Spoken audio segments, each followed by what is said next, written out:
সুদিন Chowdhury Chittagong medical কলেজের জন্য অনেক অবদান। যদি না থাকতো এই চট্টগ্রাম মেডিকেল কলেজ এখানে থাকতো না। আসসালামু আলাইকুম, সিএলটিভি 24 থেকে আমন্ত্রণ জানাচ্ছি আমি তানিশা সুলতানা আফিফা। গিয়াস কাদেরের দলীয় পদ স্থগিতাদেশ প্রত্যাহারের দাবিতে চট্টগ্রাম মেডিকেল কলেজ চত্বরে মানববন্ধন।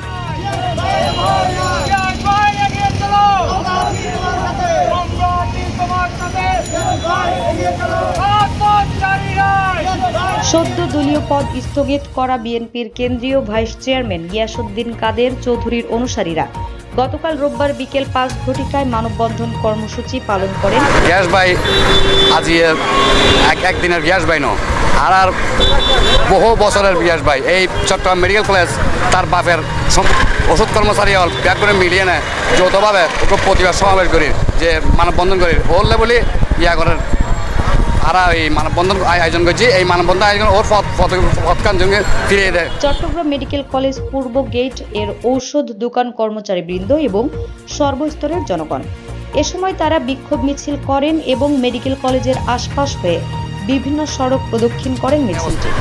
নেতা গিয়াসউদ্দিন কাদের চৌধুরী ওনার পিতা মরহুম আব্দুল কাদের চৌধুরী আমার মেডিকেলের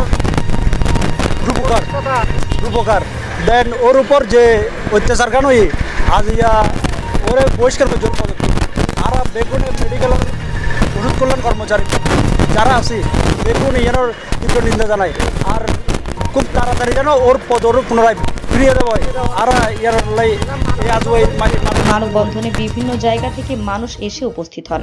মানববন্ধনে বক্তারা বলেন, আর সবচেয়ে বড় হলো যে ওনার যে দাদার আমলে যে সম্পত্তি আছে উনি সবাই আমার আরা বুক করি মেডিকেলে বুক করি।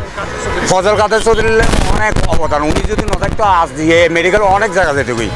আচ্ছা যাক আর গ্যাস কাদের চৌধুরীর বহিষ্কার আর মানে ঘটনা আর উনি যেভাবে পদত্যাগ গিয়া করছি আর শ্রম দিচ্ছে মানুষের যা করছি আর ঔষধ দোকান কর্মচারীবৃন্দ এবং সাধারণ মানুষ দলমত নির্বিশেষে নির্যাতিত রাজনীতিক গিয়াসউদ্দিন কাদের চৌধুরীর পক্ষে ঐক্যবদ্ধ আছে। এটা আমরা মানি না। অতি শীঘ্রই আমরা তারেক জিয়াকে বলবো অতি শীঘ্রই ওনাকে যেন আবার দায়িত্বের ভিতরে ফেরত দেয়। ঔষধ দোকান কর্মচারীবৃন্দ এবং সর্বস্তরের জনগণ মানুষ আপোষহীন নেত্রী খালেদা জিয়া ও দেশনায়ক তারেক জিয়ার নেতৃত্বের প্রতি অবিচল। রাউজানের স্বাভাবিক রাজনীতির পরিবেশ ফিরিয়ে পেতে অবিলম্বে গিয়াসউদ্দিন কাদের চৌধুরীর পদবীর উপর স্থগিতাদেশ প্রত্যাহার করার জন্য কেন্দ্রীয় নেতৃবৃন্দের প্রতি আহ্বান জানান বক্তারা। তারা জাতীয় নেতৃবৃন্দের প্রতি রাউজানে গিয়ে ঘটনা তদন্ত করে দেখার আহ্বান জানান। মানববন্ধনে বক্তব্য রাখেন ঔষধ দোকান কর্মচারীবৃন্দ এবং সর্বস্তরের জনগণ।